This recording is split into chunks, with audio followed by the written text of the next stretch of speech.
Hey, welcome to John Wayne Lied to You, the storytelling podcast featuring me, John Wayne, your friend, your Houston Harvey survivor, your staying aliver, you're not 9 to 5er, but you're shuck and you're jiver. Hey, alright, I'm working on it, everyone.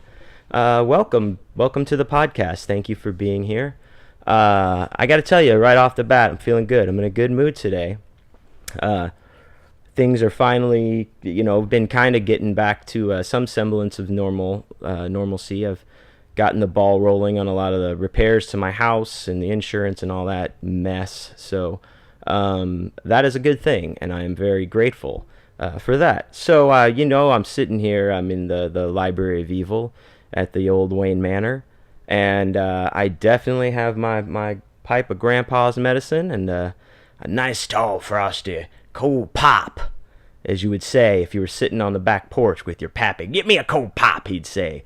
But he wasn't talking about soda. Oh no, Grampy, I know your tricks. Anyway, one of the good news that's happened. Whoa, can I talk? My new book that I've been talking about since this series started, this whole podcast, that's coming out, is coming out very soon. In fact, in a couple of weeks, my book Death Packs and Left Hand Paths will be available from Grindhouse Press. I'm super stoked about this. We just released the pre-order for the Kindle version today, and it's been getting a pretty good response, so check that out if you haven't. Man, I'm just really excited. This book is awesome. It's one of my favorites that I've done so far, if I can say that. I don't know without sounding like an asshole. But I'm very excited about it, and we got the cover art, which is up there on it's on my social media, like at johnwayneisdead, Instagram and stuff, but it's on the grindhouse.com page, and it's on Amazon. It's fucking fantastic. Done by Mr. Nick Gucker, a.k.a. Nick the Hat. Shouts out to you, Nick. You completely slayed that cover. It's fucking awesome. It's got this wicked-ass bat hanging from this ceiling. It's all evil as fuck. And I'm very excited about it. So check that out, man. October 3rd, the hard copy and Kindle goes live and everything drops. But you can pre-order now. And, I'm going to take care of you. Uncle Johnny's going to have some goodies and some deals available and some signed copies and extras and stuff that I'm going to put out there too. So look out for that. Also, my man Nick P and I, shouts out to Nick P. We filmed a very cool kind of trailer teaser pre-order video yesterday that I'm pretty excited about that as well. So that will actually be coming out on Monday, which is the day that this podcast comes out. So if you're listening to the podcast, you're like, holy shit, it's Monday. You can go right to my YouTube page at John Wayne is Dead, or I'll have posted it everywhere, and watch this fucking awesome video and then be like, dude, he was totally right. Anyway, that's awesome, and that's going on. I'm very excited about that. Aside from that, everything else is just cool. Playing a lot of shows like I talked about last time with John Wayne is Dead. They've all been going really, really well. I'm happy with that. Chris got a new snare from SJC Drums, of whom he is sponsored by, and it's I've just seen pictures of it, but the pictures sound amazing. And he's going to actually be playing it. We have a show September 20th at Acadia in Northside town. I think we're playing with a band called not the Saints, just Saints from Michigan. It's going to be rad, so come hear Chris's new snare, if anything else. Other than that, I was outside before I came in here to the Library of Evil to record, and I was talking to my lovely fiance. And we got off on some tangent about, like, church or some church things. And, when your Uncle Johnny was a young man, I was a regular Charlie Church back then, because I didn't know any other way. It was kind of forced on you, on me. And it's just how it happened. So you didn't know any better, so you kind of went along with everything until you kind of realized, like, oh, wow, this is all horse shit. And then you're like, woke, or whatever the kids say. But I was talking about, like, this random thought I had when I went to this fucking Bible camp, church camp that I had to go to a couple of years in a row. And I'm sorry, I absolutely hated that. I hated every minute of it. It was fucking awful. They tried to disguise the awfulness of church and fear with water slides and horses, and it just was dirty. But one cool memory I have from that was like we're at one of the many fucking services we had per day. It might have been like the nighttime big dick Jesus service that we had every night. I'm not sure, but I remember that like at some point they're like, we want people to come up and say your favorite Bible verse, quote your favorite Bible verse, and people start lining up, like all the little fucking whatevers. And, people are going up there like, oh, yes, so God loves the world, he gave his only begotten, and you got all that horse shit. But then one of the older boys got up, and I didn't know him, he didn't go to my church. I wish I knew him, because he gets up to the mic and he says, suffer not the babes, bring them unto me. I thought it was hilarious. That is an actual verse in the Bible, by the way, if you don't know. It's something that Jesus says, and it killed. I thought it was hilarious, but you would have thought that this guy just like shot Lennon or something, because they like swarmed on swarmed on him, like a counselor on either side, a minister pulling him out, walked him right out the back while somebody else grabbed the mic and just was like, that's not the kind of thing we're trying to do here. That's disrespectful, and we're not, the Lord is not, he's basically not down for that. And I was like, man, the Lord sucks. Anyway, I don't know how we got talking about that, but I wanted to share. I guess we'll get on with the story today. I decided to kind of lighten it up. I know the last 2 weeks it's been kind of heavy, with Lebowski passing away, and then the hurricane fucking hit. So I think we could all use a nice little lighthearted tale. So this is going back just a couple of years to a time, what a time, with a band I used to play in, the Lovely Letters to Voltron, and an encounter we had one evening. This story is called Bathroom Buddies.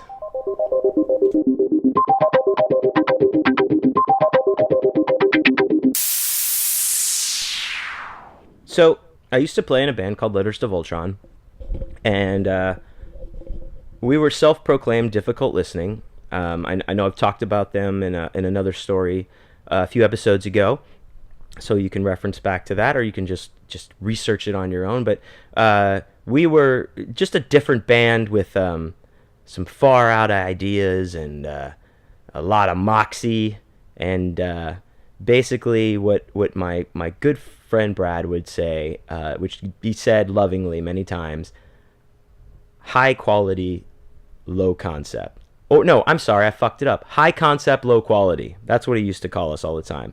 If I had issues, I'd edit that out, but I have no problem being wrong. I'm sorry, I messed it up. It was proggy with like weird concepts about traveling through space with a robot who can only give you directions if you suck its dick, things like that.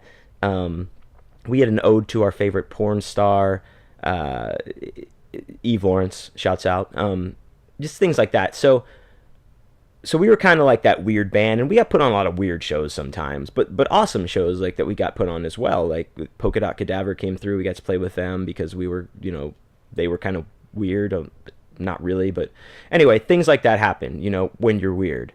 There's no such thing as Weird Magazine at all. Anyway, so we got this gig to open for a band called Green Jello. Now, if you don't know who Green Jello is, they were a band in the early 90s that were kind of like this weird kind of joke band that broke through like mainstream wise because they had this song about the three little pigs where Rambo comes and shoots them all at the end, and the wolf is a badass and shit, and like, the chorus is like, little pig, let me in, not by the hair of my chinny chin chin.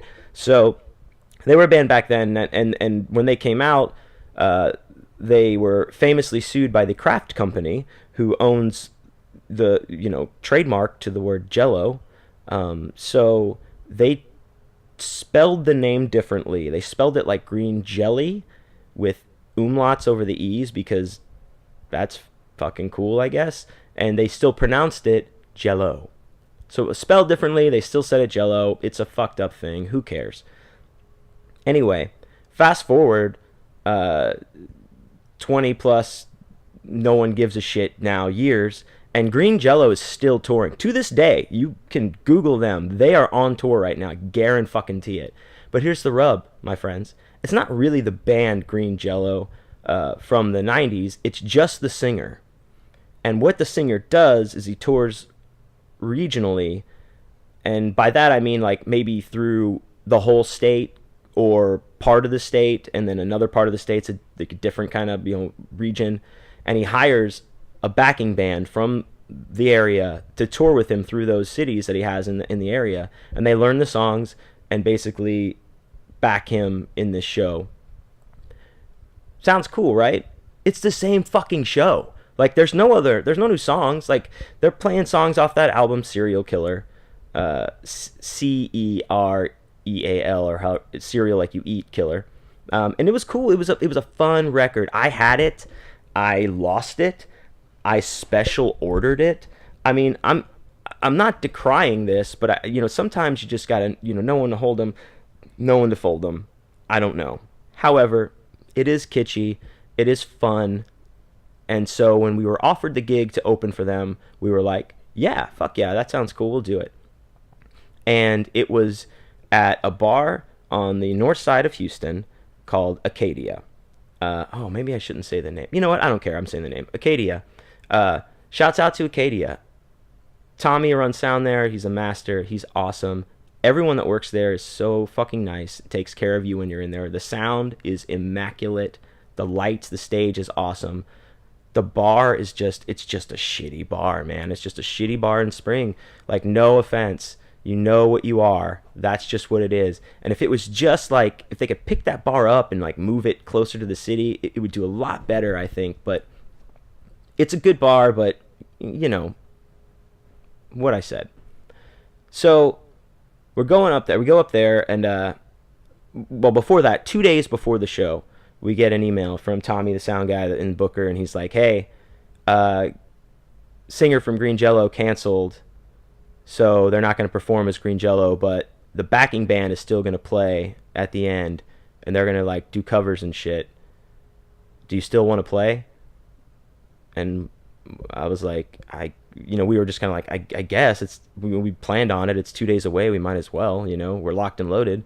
So we're like, yeah, we'll play. So we go, and it's a weird fucking bill. Because like I said, we're Letters of Voltron. We're playing first. And we're all crazy singing robot fuck songs and all this shit. Then sandwiched between us and the closer, the backing band to Green Jello, are two like, we wish we were Pantera bands, back to back.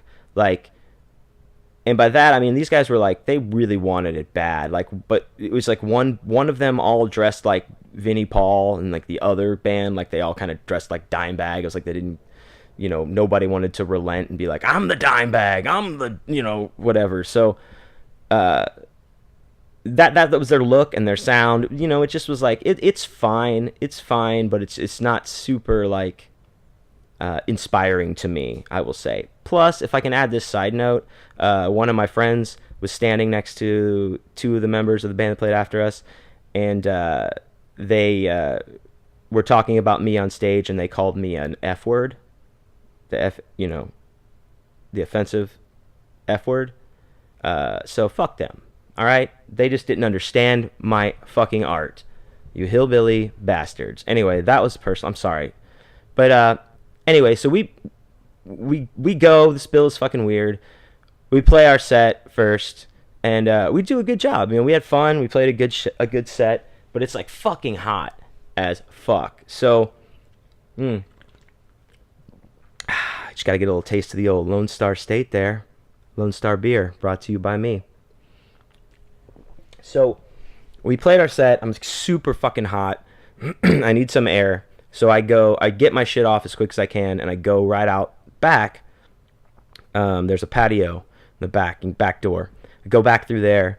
Nobody's on the patio, just me. And I just kind of like sit for a minute, and I'm just sitting there and just kind of like cooling down and breathing and just kind of like, okay.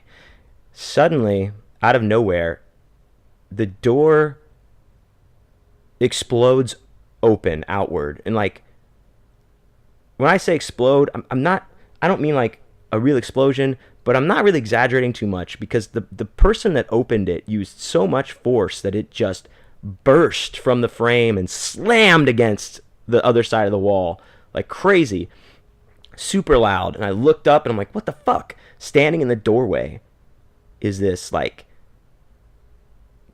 tall, muscly kind of dude bro-ish guy on the verge of like a Macho Man Randy Savage modern day look. Like he had the beard and he had a hat on backwards and some sunglasses at night, and and he's just standing in this doorway, and I'm looking at him and I'm like, what the fuck is about to happen?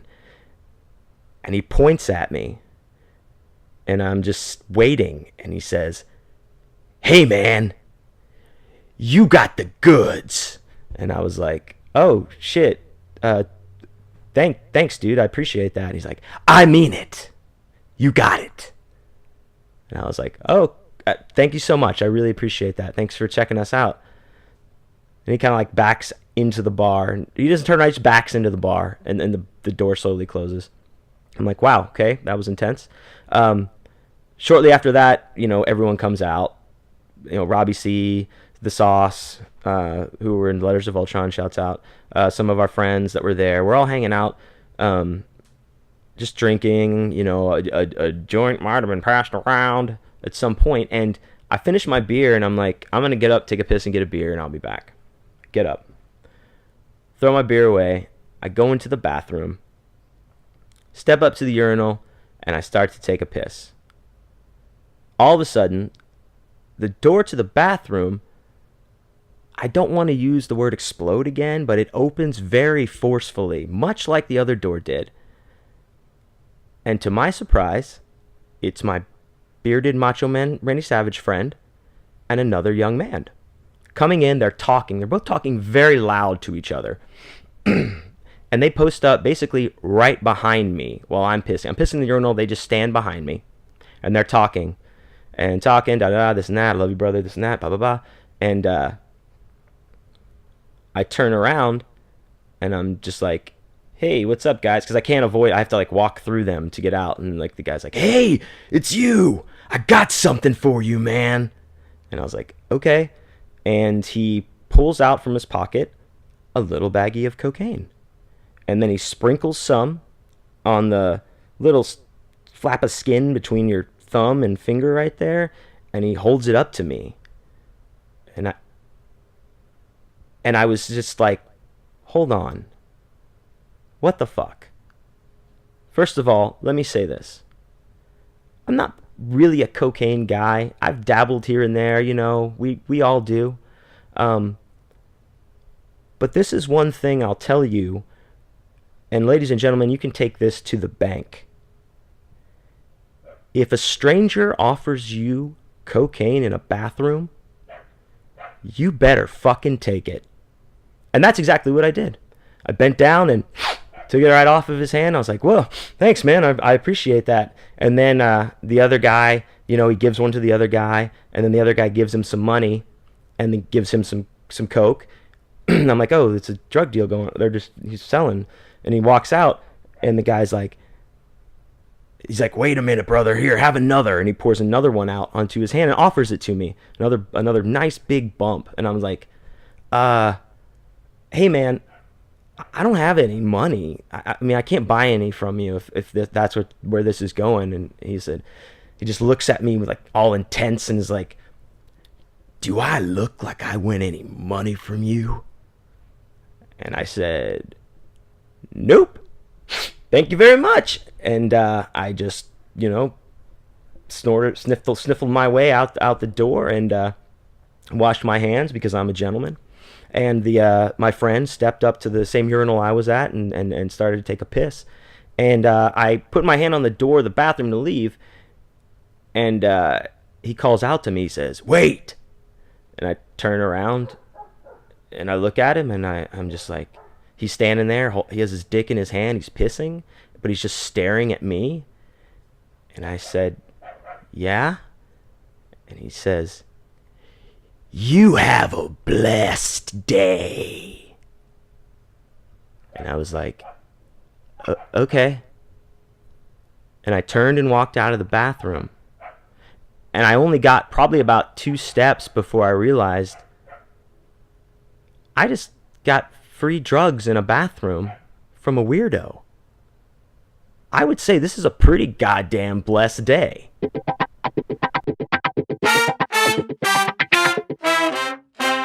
All right, and there you go, and that's the story about my bathroom buddy, and what a fun time it was.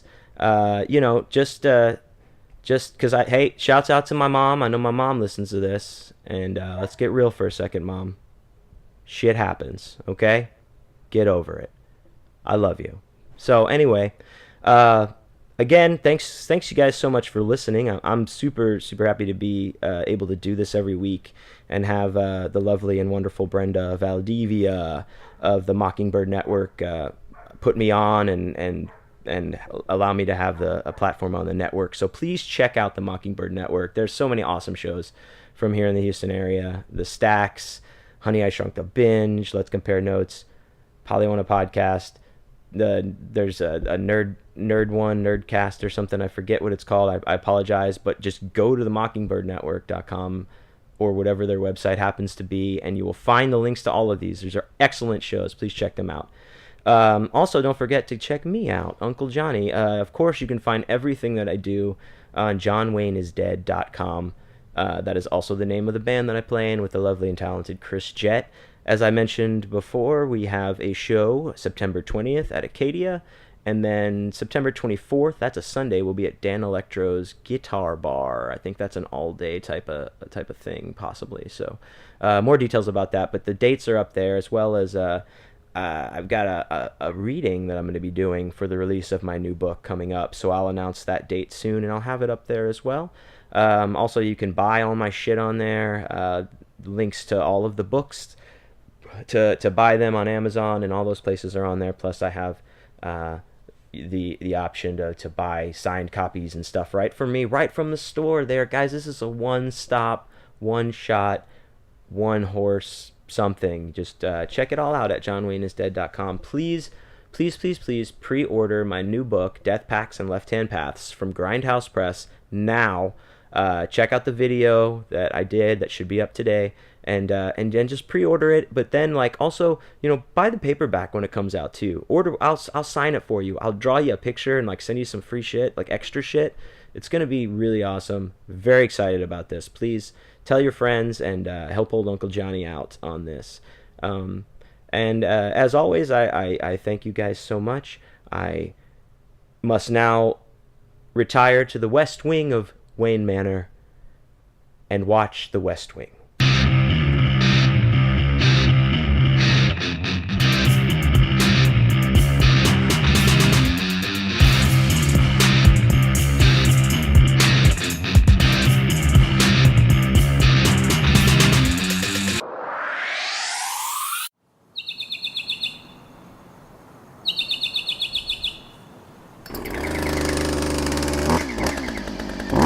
Mockingbird Network.